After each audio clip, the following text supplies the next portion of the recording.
Hey everybody, welcome back to the channel. Well, today we're going to jump in and start a new review series, and this is going to be on Trick or Treat Lane. And I know this is a very popular collector series for the Department 56 Halloween fans, and so I don't have all of their houses. Some are very hard to find, some are incredibly expensive.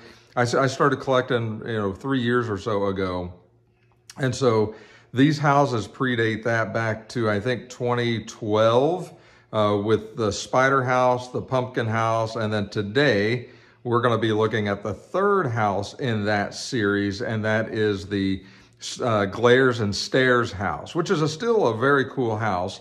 And I was able to find one here locally on Facebook Marketplace a couple of years ago, and was able to pick it up at a pretty reasonable price. Unfortunately, there's no box for it, but everything works just the same. So very happy and very fortunate to be able to find one of these. This came out in 2013, I believe, was retired in 2014, and had a list price at the time it came out of $130. You'd be very lucky to get a house like this for that price today. So with that, let's jump in and take a closer look at the Glares and Stairs house. All right, as we jump in here, obviously, like I said, there's no box, and that's unfortunate, so I got to be very careful with the way I store this, but everything works on it. The inside lights are there. They're just a little dim, but all the outside lights, all the eyeballs, work just fine and are very bright and really do this thing justice at night. So a very cool house, and it looks so over decorated like you'd see in a neighborhood. And so let's take a look at the paint job on this house. I'll start with the roof. As you can see, the tiles for the shingles are all very well painted and very well detailed.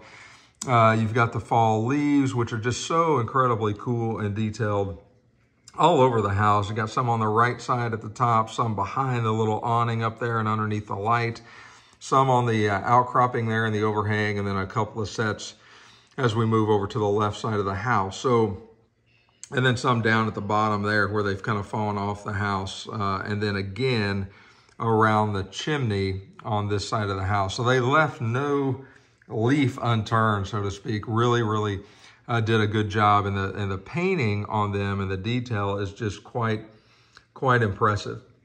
The house itself, I like. It's sort of a green color of a house, which is really kind of a cool look. It's got one single front door. You've got a light there. It's all porcelain. It doesn't light up. There's no bulb. It was never intended to light up. And then around for the decorations, you've got a couple of hedges kind of, marking each side of that doorway there. You've got 2 sets of eyeballs on each side of the house. You've got 2 sets going up the little walkway there to the house. And then you've got this black, almost like pipe cleaner garland that goes, stretches the whole length of the roof, all the way into the front. And then you've got those eyeball lights that kind of are affixed into that and around that goes up and over the house to finish out at least the lighted part of the major part of the house. And then when you come up to the top, you've got a big sign that says, "We're watching you," and you've got some crazy looking eyes with some even crazier looking eyebrows. And both of these have lights, eyes that light up as well. The 2 on the left light up almost a white, and then the 2 on the right with a green color. And so that's the front of the house. And as we zoom back and take a look, it's a very quaint, very cool looking little house that would be perfect on your Trick or Treat Lane. It adds a lot of flavor, that's for sure. So, and it looks incredible at night. Those lights, so you can see in the daytime here, they glow quite heavily. And at night, they just kind of cast this multicolored light out in front of the house. It looks really cool. So let's take a look at the side of the house and the back of the house. As we go this way, and we'll move our tree out of the way so you can see a little bit better.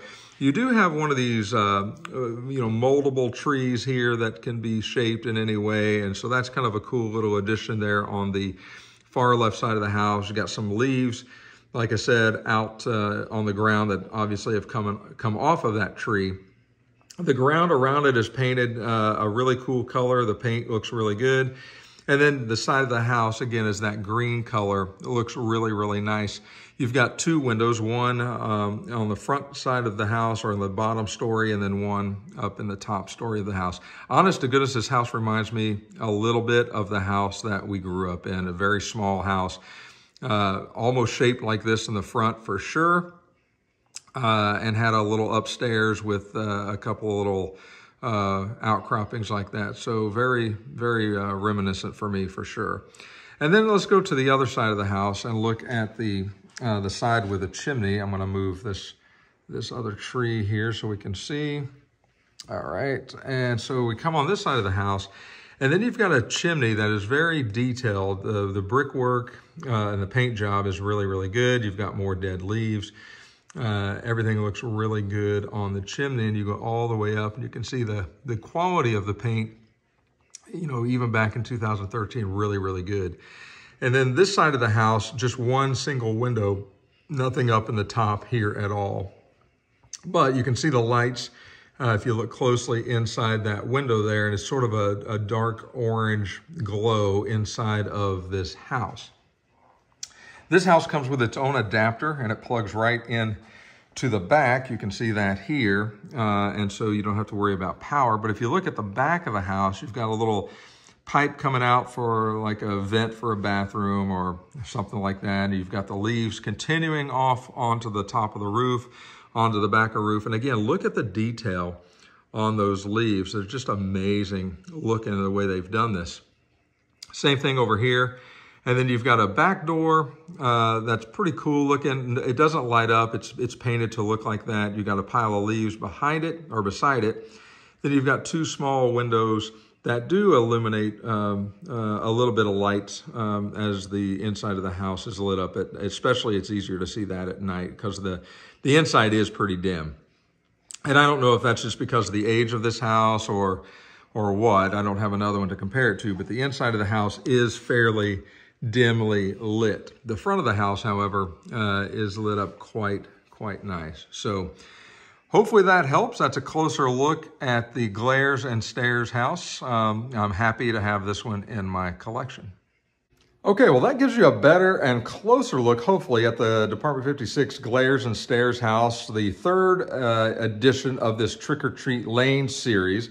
And the first video that we're going to do commemorating this series. I do have several buildings. We're just going to kind of go through them in order and look at all the Trick or Treat Lane houses that I do have. And we'll do a weekly video and kind of a wrap up on those houses so you have that to look forward to.